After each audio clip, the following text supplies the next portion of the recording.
बाला studio में आप लोग का स्वागत है। तो आज की इस वीडियो में हम करने वाले क्लास 9th का फिजिक्स का अति लघुत्तरीय प्रश्न, ठीक ना।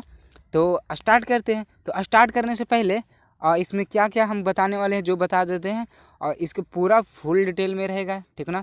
मतलब पूरा एक्सप्लेन इसको जहाँ तक हम कर सकते हैं, ठीक ना, जितना हो सकता है उतना करेंगे। कैसे हुआ, नहीं हुआ, क्या हुआ, कैसे होगा, या हम कैसे कर सकते हैं, मतलब ये सभी क्वेश्चन जो आपका रहेगा सभी का क्लियर मतलब कर देंगे, ठीक ना। आपका डाउट कुछ भी नहीं रहेगा, ठीक ना। तो वीडियो स्टार्ट करते हैं। तो वीडियो स्टार्ट करने से पहले अगर चैनल पे नए हैं तो चैनल को सब्सक्राइब कर दीजिएगा और वीडियो को लाइक कर दीजिएगा, ठीक है ना। तो चलते हैं, वीडियो को स्टार्ट करते हैं, ठीक है। तो पहला क्वेश्चन ये तो बता दिए कि क्या है, रुक जाइए थोड़ा सा। यह है अति लघुत्तरीय, ठीक ना। तो अति लघुत्तरीय करते हैं। पहला क्वेश्चन इसमें हो जाएगा, आवर्त गति किसे कहते हैं। तो इसका उत्तर हो जाएगा, जब कोई वस्तु अपनी गति को निश्चित समयांतरालों के बाद दूर आती है तो इस गति को आवर्त गति कहते हैं। जैसे हो जाएगा दीवार की घड़ी और दीवार घड़ी के पेंडुलम और झूला। जैसे ये मान के चलिए दीवार है, ये पेंडुलम है, ठीक ना। क्या करता है कि इधर जैसे ये पेंडुलम लटका हुआ, ठीक ना, इधर आएगा, फिर यहाँ से यहाँ पहुँच जाएगा, फिर यहाँ से इधर पहुँच जाएगा, समझे। यानी कि बार बार ये दोहराते रहता है। यहाँ पे आएगा, फिर इधर जाएगा, फिर इधर जाएगा, फिर इधर आएगा, फिर यहाँ पे, फिर यहाँ पे, फिर यहाँ पे, मतलब बार बार वो क्या करता है, दोहराते रहता है। यानी निश्चित समय अंतराल, अगर 1 सेकंड में दोहरा रहा है तो 1 सेकंड में इधर भी आया, फिर 1 सेकंड में, फिर 1 सेकंड में, ऐसे करके होता है, समझे। जैसे झूला भी हम जब झूलते हैं तो क्या करते हैं, ऐसे गए और फिर पीछे आते हैं, नहीं पीछे फिर ऐसे आ जाते हैं, फिर पीछे भी इतना दूर जाते हैं नहीं। तो निश्चित समांतराल के साथ जो होता है बार बार अपने रास्ते को दोहराती है, उसको क्या कहते हैं, आवर्त गति कहते हैं, समझे। तो आशा करते हैं ये समझ में आ गया होगा। चलते हैं अगले नंबर क्वेश्चन दूसरा पे। तो दूसरा नंबर क्वेश्चन है, देखिए, जब एक उपग्रह यानी सैटेलाइट वृत्तीय पथ पर क्या करती है, एक पूरा चक्कर लगाती है, तब उसका विस्थापन क्या होगा। देखिए पहले एक बात समझिए, यहाँ पे हम हैं, ठीक ना, यहाँ से हम यहाँ गए तो ये विस्थापन मान के चलिए यहाँ पर 2 मीटर किया, मतलब 2 मीटर दूरी गया, तो सीधे गया तो इसका विस्थापन कितना हो जाएगा, 2 मीटर, और दूरी भी कितना हो जाएगा, 2 मीटर। लेकिन यहाँ से फिर वापस चला था, ये भी 2 मीटर रहता, ठीक ना। तो दूरी पूछता है तो हो जाता 4 मीटर, क्योंकि गया और फिर आया, यानी 2 हो जाएगा 4। लेकिन अगर विस्थापन पूछे तो क्या हो जाएगा, क्योंकि इसका हो जाएगा 0। कैसे, क्योंकि देखिए इधर गया फिर वापस चला आया, तो यहाँ पर हुआ कहाँ, उसके विस्थापन कुछ नहीं होगा, क्योंकि गया और फिर आ गया, यानी 0, समझे। विस्थापन गया और आ गया 0, और लेकिन दूरी नहीं होता, दूरी तो जुड़ते रहता है। जैसे हम घर से अगर मार्केट गए और मार्केट से घर चलें तो क्या मेरा दूरी 0 हो जाता है, हम एको गुण नहीं चलते हैं ना। लेकिन हाँ, अगर विस्थापन पूछे तो क्या हो जाएगा, 0 हो जाएगा। विस्थापन आप 0 चले हैं, लेकिन अगर दूरी पूछे तो दूरी जितना किलोमीटर गए हैं आप उतना किलोमीटर हो जाएगा, ठीक ना। तो चलते हैं इस, अभी देखिए क्वेश्चन समझिए क्या कर रहा है कि वृत्तीय पथ पे, ठीक ना। तो वृत्तीय पथ पे मान के चलिए यहाँ से स्टार्ट किया, पूरा चक्कर लगाता है ना। तो यहाँ से स्टार्ट किया, यहाँ पे फिर चला, तो देखिए ना क्या हो गया, जहाँ से स्टार्ट किया फिर वहीं पे आ गया, तो विस्थापन इसका क्या हो जाएगा, 0 हो जाएगा। नहीं, विस्थापन इसका क्या हो जाएगा, 0, लेकिन दूरी तो इतना हो जाएगा ना, 2πr हो जाएगा। क्योंकि ये क्यों 2πr क्यों हुआ, क्योंकि ये एक वृत्त है, वृत्त पूरा चलते हैं तो वृत्त का यही ना हो जाता है 2πr, वृत्त की परिधि, समझे। चलिए, तो ये भी समझ में आ गया होगा। तो चलिए तीसरा नंबर क्वेश्चन पे पूरा एक्सप्लेन कर देंगे, मतलब आपको डाउट कुछ नहीं रहेगा। हाँ, लेकिन एक बात है, अगर वीडियो को लाइक नहीं किए तो लाइक कर दीजिए अभी। एक पिंड जब सीधे ऊपर की ओर फेंका जाता है, ठीक ना, ऊपर की ओर फेंका जाता है, तब वह h ऊंचाई पहुंचने के बाद वापस आ जाता है, ठीक ना। क्या करता है, वापस आ जाता है। पिंड द्वारा तय की गई उसका विस्थापन, मतलब दूरी, और पूछ रहा है, और हमसे क्या पूछ रहा है, विस्थापन। तो देखिए मान के चलिए यहाँ ये एक पिंड है, यहाँ से फेंका गया, ठीक ना, तो ये यहाँ पे आया, ठीक ना। तो ये तय किया कितना, h ऊंचाई, और फिर कह रहा है कि नीचे आ जाता, तो ये भी h तय करेगा, नहीं यहाँ तक आने में h तय करेगा। तो गया और वापस आया, तो h और h 2h क्या हो जाएगा, दूरी हो जाएगा, ठीक ना, समझे। दूरी कितना हो जाएगा, देखिए 2h, यानी कि क्योंकि गया और फिर वापस आया तो 2h। लेकिन अगर यही हमसे क्या पूछ रहे हैं, विस्थापन, तो विस्थापन देखिए गया फिर वहीं पे आ गया, वहीं पे ना आ गया, सतह पे ही आ गया, तो क्या हो जाएगा, 0। विस्थापन क्या हो जाएगा, 0 हो जाएगा, समझे।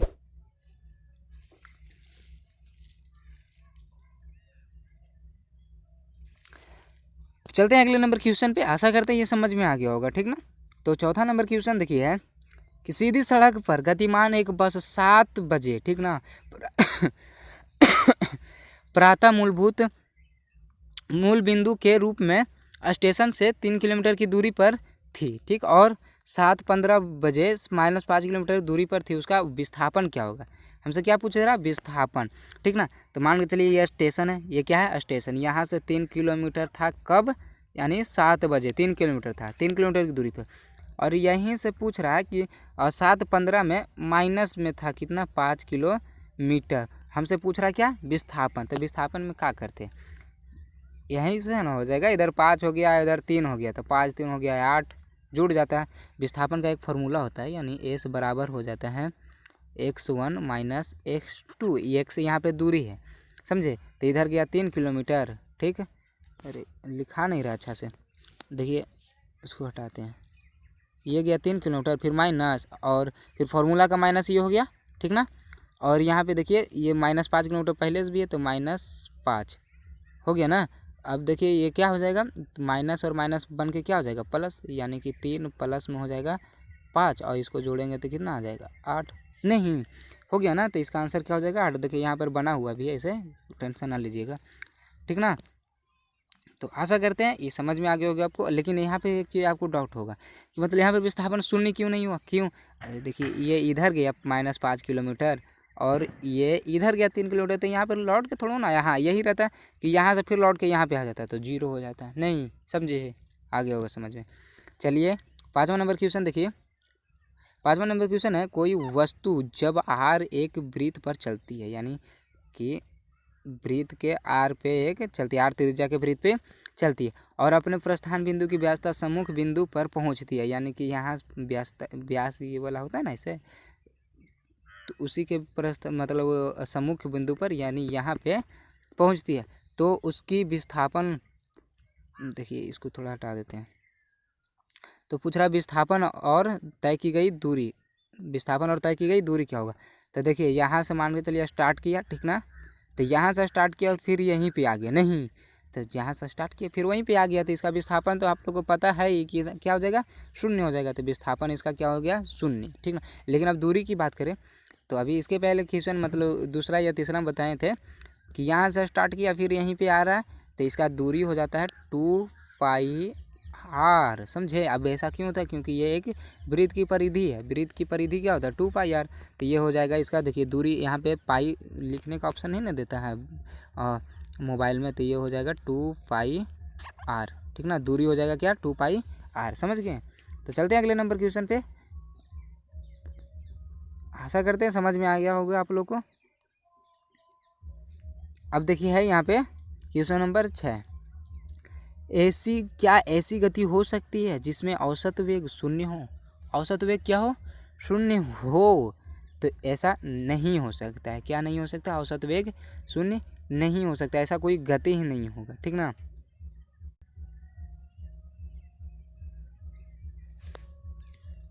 अब चलिए देखिए 7 नंबर क्वेश्चन। तो 7 नंबर क्वेश्चन है, एक पिंड एक समान वेग से गतिशील है, यानी कि यूनिफॉर्म वेलोसिटी, ठीक ना, गतिशील है, इसका त्वरण क्या है? तो इसका त्वरण हो जाएगा 1 मीटर पर सेकंड स्क्वायर। देखिए ये याद रखने वाला चीज़ है, ठीक ना, ऐसे तो समझ भी सकते हैं। क्या है? एक समान वेग, जब एक समान वेग रहता है ना, तो इसका त्वरण हो जाता है 1 मीटर पर सेकेंड स्क्वायर, ठीक ना। ये याद रखने वाली चीज़ है, आप याद रखिएगा, ठीक ना। तो अगले नंबर क्वेश्चन पे चलते हैं। क्वेश्चन नंबर 8 देखिए। क्वेश्चन नंबर 8 बोल रहा है, एक साइकिल सवार का वेग समय ग्राफ समय अक्ष के समांतर एक सरल रेखा द्वारा निरूपित हुआ। इस गति में सवार का त्वरण क्या है? यानी सवार का त्वरण हमसे पूछ रहा है, तो सवार का त्वरण हो जाएगा एक समान त्वरण, ठीक ना। अब ऐसा क्यों होगा? क्योंकि देखिए यहाँ पर बोला जा रहा है, देखिए क्वेश्चन में, क्वेश्चन फिर से समझिए आप, बोला वेग समय ग्राफ, ठीक ना, समय अक्ष के समांतर, यानी कि ये देखिए ऐसे है, ठीक ना, समय के समांतर। ये देखिए क्या है, इधर ले लिए हम t और इधर ले लिए वेग, इधर ले लिए v। अब समय अक्ष के समांतर, यानी इधर ये देखिए समय है, इसके समांतर, समांतर समझते हैं ना, बराबर दोनों रहता है, इसके समांतर तब ना। तो समय अक्ष के बोल रहा है समांतर, ठीक ना, एक सरल रेखा द्वारा निरूपित किया गया है, तो इसको कर दिए सरल रेखा के द्वारा निरूपित। इस सवार में त्वरण का मतलब क्या है ये पूछ रहा है, ठीक ना। तो जब इस तरह से रहता है ना, जब सीधे देखिए ये जा ही रहा है तो वो हो जाता है एक समान त्वरण, ठीक ना। एक समान गति बोले या तो त्वरण एक समान होगा, ठीक ना। समझ में आ गया। ऐसा में और आगे भी क्वेश्चन आएगा और जो कि चित्र करके रहेगा उसमें भी आप देखिएगा। यहाँ पे ये वाला याद रखिएगा, सीधे जाएगा तो क्या हो जाएगा, एक समान हो जाएगा, ठीक ना। तो ये समझ में आ गया होगा। चलिए 9वां नंबर क्वेश्चन पे। तो बोल रहा है 9वां नंबर क्वेश्चन कि एक पिंड के वेग समय ग्राफ, ठीक ना, से उसके द्वारा तय की गई कुल दूरी आप कैसे ज्ञात करेंगे। तो कैसे ज्ञात करेंगे, ये वाला हो जाएगा। देखिए एस बराबर मतलब टोटल दूरी हो जाएगा, एस बराबर हो जाएगा we into T2 minus T1। T2 minus क्या हो जाएगा T1, यानी कि जो मतलब हमको दूरी ज्ञात करना है तो क्या करेंगे, उसका जो वेलोसिटी, ये फार्मूला पढ़े ना, जो चैप्टर पढ़े होंगे तो पढ़े होंगे। ये वाला v बराबर यानी वेलोसिटी यानी कि वेग बराबर हो जाए विस्थापन बटा समय। तो वहाँ पे यही है। तो ये अगर हमको s निकालना है तो क्या करेंगे, ये दोनों गुना हो जाएगा ना, तो v गुने t। लेकिन यहाँ पर समय रहेगा 2 गो, क्योंकि कुल दूरी ज्ञात करना है तो 2 गो जब दूरी है तो 2 गो समय भी रहेगा ना। तो समय है तो उसको क्या कर देंगे, घटा देंगे दोनों को, तो और वेलोसिटी से गुना कर देंगे तो निकल जाएगा, समझे।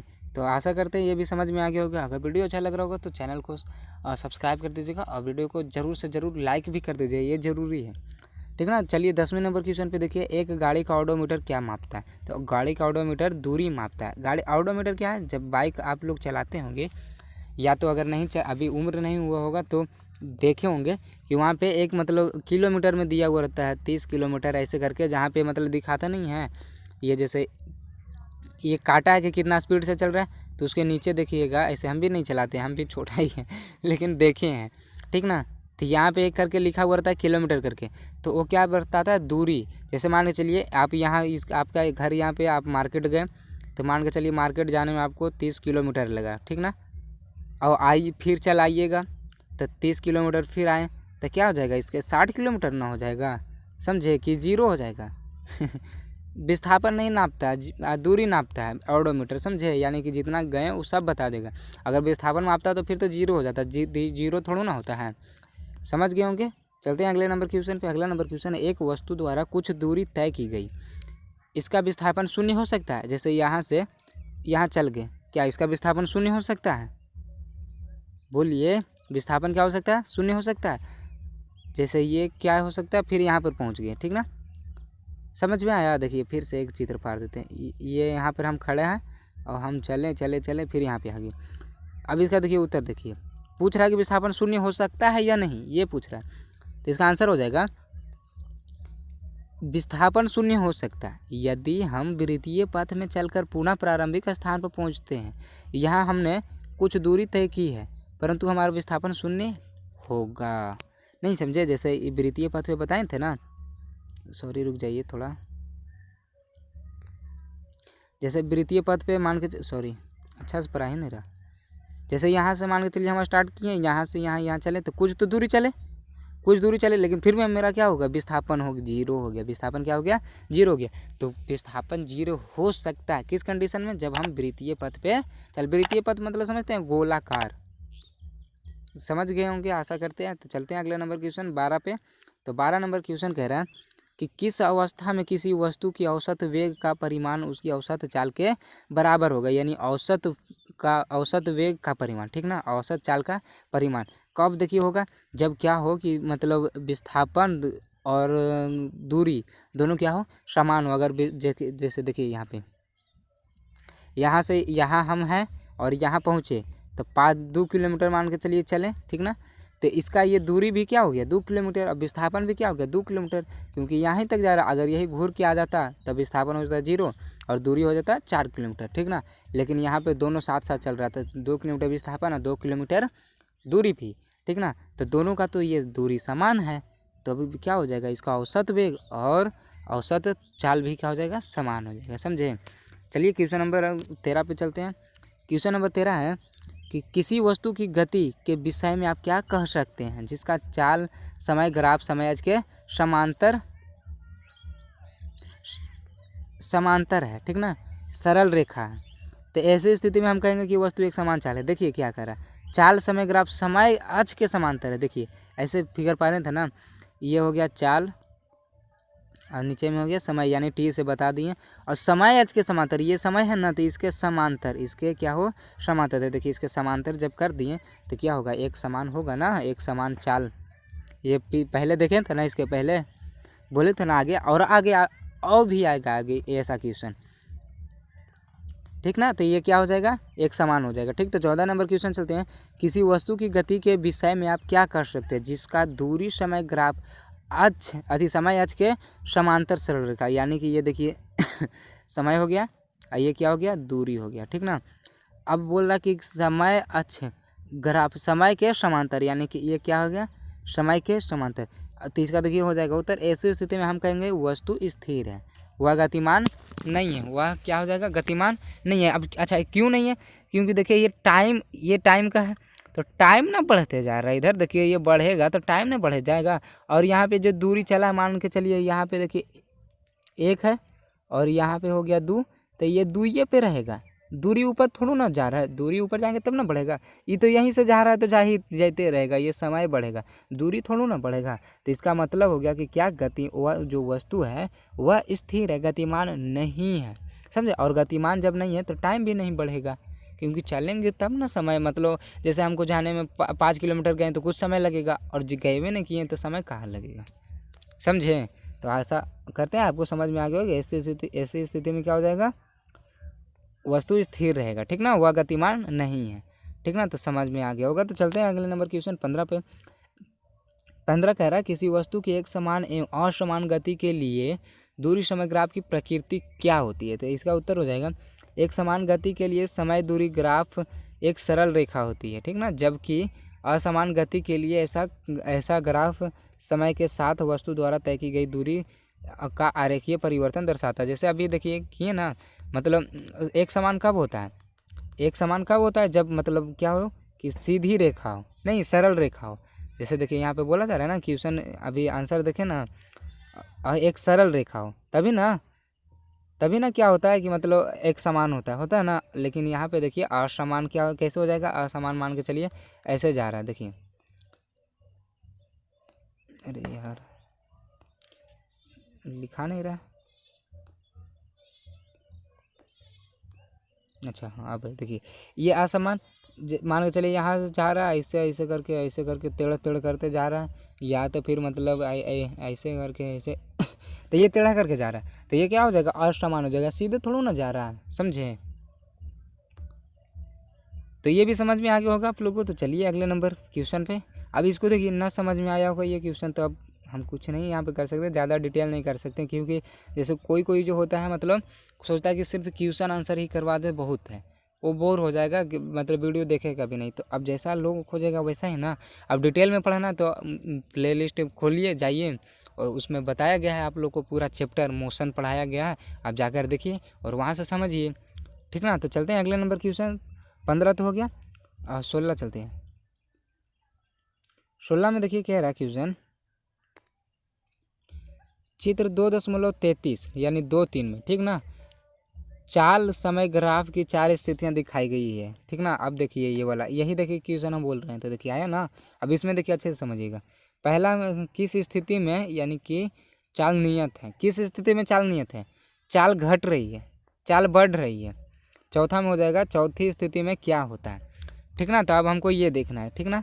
तो लाइए, तो किस स्थिति में क्या हो रहा है कि चाल, देखिए पहले देख लीजिए चाल क्या हो रहा है, नियत है, पहला देखिए यहाँ पे नियत है। तब किस में नियत है ये देखते हैं। अच्छा नियत यानी कांस्टेंट ना, कांस्टेंट कब होता है, जब सीधा होता है, कांस्टेंट कब होता है, जब सीधा होता है। देखिए ना यहाँ पे नहीं बताए थे ऐसा में, ये क्या हो जाएगा, ये आंसर किसका हो जाएगा, पहला का, इसका आंसर क्या हो जाएगा, पहला, समझे। ये हो जाएगा नियत यानी कि कांस्टेंट, तो ये हो गया पहला का आंसर, ठीक ना, ये हो गया पहला, ठीक ना। अब चलते हैं, देखिए दूसरा में कह रहा चाल घट रही है। देखिए ये ऊपर में देखिए मान के चलिए यहाँ पे 3 था, मान के चलिए यहाँ पे 3 था। अब देखिए ये घटते अब यहाँ पे तो 0 रहता है, ये तो पता है, और इसके सीधे आ गया यानी ये 0 पे आ गया, तो घट रहा है ना ये चाल, तो ये दूसरा का आंसर हो जाएगा, समझे, ये दूसरा हो जाएगा। अब तीसरा में बोल रहा चाल बढ़ रही है, तो देखिए यहाँ पर 0 है और ये देखिए ऊपर जाते रहा, यानी कि यहाँ पे समझिए 1, यहाँ पे हो गया 2, यहाँ पे 3, तो ये देखिए 3 के सामने आ गया, नहीं यानी था 0 पे पहले और फिर 4 बढ़ते बढ़ते यानी 3 पे आ गया। तो हो जाएगा ये किसका आंसर हो जाएगा, ये तीसरा का आंसर हो गया, समझे। और ये चौथा में क्या हो जाएगा, चौथा का आंसर देखिए क्या हो जाएगा। पहले देखिए क्या हो रहा है कि ये इधर नहीं आ रहा, अच्छा इसी को ऊपर कर देते हैं। देखिए चौथा में क्या हो रहा है कि देखिए ये पहले गया यानी कि बढ़ रहा, नहीं ये देखिए बढ़ रहा है, ऐसे रहता तो बढ़ रहा है, और फिर देखिए सीधे गया यानी कि स्थिर हो गया, नहीं, और फिर नीचे आ रहा है यानी कि नीचे आता है तो क्या होता है, घटता है ना। तो इसका देखिए आंसर हो जाएगा, देखिए यहाँ पे लिख दिए हम, आंसर हो जाएगा कि एक समान त्वरित गति, यानी कि ऊपर जा रहा था एक समान त्वरित गति और नीचे में हो गया अचर चाल यानी कि कांस्टेंट हो गया, समझे। कांस्टेंट यानी कि जा रहा है, स्थिर है। एक समान मंदित गति को निरूपित करता है, नीचे आ रहा है तो मंदित, मंदन मतलब समझते हैं, मंदित मतलब समझते हैं निगेटिव, निगेटिव त्वरण। ऊपर जा रहा है तो पॉजिटिव होता है यानी उसको त्वरण बोलते हैं, और नीचे आता है तो उसको मंदन बोलते हैं। मंदन का मतलब ही त्वरण होता है, यहाँ पे मंदित है वही हुआ मतलब, ठीक ना। तो आशा करते हैं ये भी समझ में आ गया होगा। तो चलती है 17 नंबर क्वेश्चन देखते हैं। 17 नंबर क्वेश्चन है कि 7 मीटर त्रिज्या के एक वृत्त पर कोई वस्तु 4 मीटर पर सेकंड स्क्वायर की एक समान चाल से चलती है, तो एक चक्कर पूरा करने में उसको कितना समय लगेगा, समझे। यानी कि देखिए ये एक वृत्तीय पथ है, इसका त्रिज्या कितना देखो 7 मीटर, ये हो गया त्रिज्या 7 मीटर, और कितने स्पीड से चल रहा है, यानी कि ये चल रहा है 4 मीटर पर सेकेंड की एक समान चाल से चल रही है, ठीक ना। तो पूछ रहा है एक चक्कर लगाने में कितना समय लगेगा, तो हम एक चक्कर लगा रहे हैं, ठीक ना। एक चक्कर यहाँ से यहाँ जब करते हैं तो एक चक्कर कितना में लगता है 2πr, यही ना, पहले बता चुके हैं ना, क्यों, क्योंकि ये वृत्त की परिधि है, हमको दूरी पूछ रहा है ना, जैसे हम दूरी यहाँ पे करेंगे क्योंकि एक चक्कर लगा रहा था दूरी, और नीचे में लगाने में कितना समय लगता है जो वो हो गया t, और फिर ये क्या निकल जाता है चाल। इसको मिटा देते हैं, थोड़ा रुक जाइए।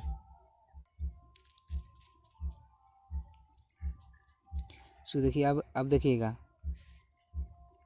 हाँ भी बराबर हो जाएगा, समझे। भी बराबर हो जाएगा 2πr/t, यानी कि ये देखिए भी बराबर हम लोग पढ़े हैं ना, और कुल दूरी बटा कुल समय, कुल दूरी बटा कुल समय, कुल समय तो यही ना हो जाएगा। कुल दूरी कितना हुआ 2πr, एक चक्कर लगा देते 2πr, और कुल समय उसको लगाने में t लगा, समझे। तो यही तो है सिंपल में। तो अब यहाँ पे देखिए, तो इसको जब भी बराबर आया क्या 2πr/t, ये आया, तो हमको समय चाहिए ना, तो ये वाला यहाँ और ये इसको लेके आ सकते हैं, तो t बराबर हो जाएगा 2πr/t में हो जाएगा भी। समझ में आया ये फार्मूला कहाँ से आया, जो आशा करते हैं आपको समझ में आ गया होगा, ठीक ना। तो अब चलिए क्वेश्चन देख लेते हैं। तो यहाँ पे देखिए भी कितना दिया हुआ, भी कितना दिया हुआ 4 मीटर पर सेकंड, यही ना दिया हुआ, और r कितना दिया हुआ 7 मीटर। हमसे पूछ रहा है क्या t, तो t बराबर हो जाएगा 2πr/t में हो जाएगा भी। तो देखिए यहाँ पे इसका सोल्यूशन करते हैं, 2 गुणे पाई का मान 22/7 जानते होंगे, और नहीं जानते तो जान लाइए, पाई का मान होता है 22/7, और r यानी त्रिज्या कितना दिया हुआ 7, और बटे में हो जाएगा भी कितना है 4, भी है 4, ये 7 से ये 7 कट गया, ये 2 दूनी हो जाएगा, और ये 11 कट जाएगा, यानी इसका आंसर आ गया 11 सेकेंड। कितना आ गया इसका आंसर 11 सेकेंड आ गया। तो आशा करते हैं आपको समझ में आ गया होगा, इसको स्क्रीनशॉट ले लीजिएगा, ठीक ना। तो चलिए अगले नंबर क्वेश्चन पे चलते हैं। यहाँ पे देखिए मतलब टाइप करने में थोड़ा प्रॉब्लम हो जाता है, वहाँ पे पाई का ऑप्शन ही नहीं देता है, तो नहीं लिखें उसको, आप सोल्यूशन करके हम बता दें कि चाल बराबर क्या हो जाता है कुल दूरी बटा कुल समय, ये फार्मूला भी हम आपको बताएं। चलिए देखिए 18 नंबर क्वेश्चन, ठीक ना। 18 नंबर क्वेश्चन हो जाएगा कि वेग समय ग्राफ के नीचे के क्षेत्र से मापी गई राशि क्या होती है। जैसे ये वेग, ये हो गया वेग, ठीक ना, ये हो गया इधर समय, ये हो गया समय। अब देखिए नीचे के क्षेत्र, जैसे मान के चलिए ये ऐसे किए, ऐसे किए, फिर ऐसे किए, ऐसे किए, ठीक ना। अब इसको जब ये वाला इसको जब मापते हैं ना, तो ये क्षेत्रफल मापाता है। जैसे ये क्या हो गया, ये एरिया हो गया इतना, और जो एरिया रहता है वो विस्थापन होता है। क्या होता है विस्थापन, जितना एरिया आया ना उतना ही विस्थापन होता है, यानी एरिया जो उसका जो होता है, यानी जो मापते हैं जो क्षेत्र रहता है ना, वो क्या कहलाता है विस्थापन कहलाता है, समझे। बहुते गजड़ देते हैं हम, देख लीजिए, समझाने के चलते उसे कर देते हैं। देखिए तो इसका आंसर हो जाएगा वेग समय ग्राफ के नीचे, यहाँ पे नीचे हो जाएगा, नीचे, ठीक ना, के क्षेत्र में, इस क्षेत्र से मापी गई राशि वस्तु के विस्थापन के परिणाम के बराबर होती है। समझे, क्या होता है, जो वो आया इतना भर में जो आया, वो जो क्षेत्र आया वो वस्तु के विस्थापन के परिमाण के बराबर होता है। यानी कि अगर 5 मीटर आया ना ये, समझे, तो विस्थापन कितना हो जाएगा, 5 मीटर उसका। समझे, ऐसा करते हैं, समझ में आ गया होगा। 19 नंबर क्वेश्चन पे चलते हैं। 19 नंबर क्वेश्चन है कि अचर वेग के लिए विस्थापन समय ग्राफ की ढाल से कौन सी राशि ज्ञात होती है। वस्तु द्वारा तय की गई दूरी या कुल दूरी वस्तु का वेग क्या हमको ज्ञात होता है, ये हमको देखना है, ठीक ना। तो इसका आंसर देखिए हो जाएगा, अचर वेग के लिए विस्थापन समय ग्राफ की ढाल से वस्तु का वेग प्राप्त होता है। क्या प्राप्त होता है, वस्तु का वेग प्राप्त होता है, ठीक है। देखिए क्या, देखिए इधर बोला जा रहा है विस्थापन समय, ठीक ना। इधर देखिए ये हो गया विस्थापन, इधर हो गया विस्थापन और इधर हो गया समय, तो इससे हमको वेग प्राप्त होता है। समझे, लेकिन अगर यही दे देता है ऐसे करके, सॉरी, यही अगर रहता यहाँ पे चाल रहता, ठीक ना, और इधर क्या रहता, नहीं तो यहाँ पर वेग या तो चाल कोई भी, और यहाँ पे रहता समय, तो इससे क्या प्राप्त होता है, तो इससे त्वरण प्राप्त होता है। समझे, क्योंकि आप जानते होंगे त्वरण बराबर होता है वेग बटे समय, वेग बटे समय, ठीक ना, ये होता है। और वेग बराबर जानते होंगे कि दूरी बटे, यानी विस्थापन बटे, यहाँ पे समझिए विस्थापन बटे क्या हो जाएगा, समय, ठीक ना।